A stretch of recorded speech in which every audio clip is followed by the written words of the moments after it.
ব্যবসা ও আলু বিক্রির ৩০ লাখ টাকা বাড়িতে রেখেছিলেন কাঁচামাল ব্যবসায়ী দবিরুল ইসলাম।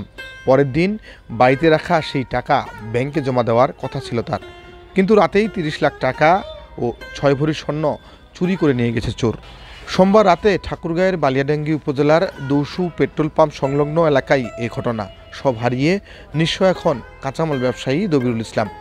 স্বর্ণ লেগে ৬ ভরি আমার আর মোর বোর সহ, আর টাকা লেগে প্রায় ৩০ লাখের মতো।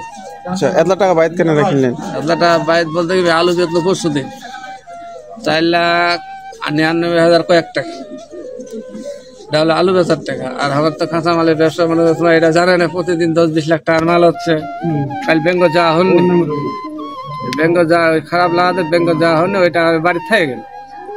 এই ঘটনায় থানায় লিখিত অভিযোগ দিয়েছেন ওই ব্যবসায়ী। পুলিশ বলছে চুরির ঘটনায় তদন্ত শুরু করেছেন তারা।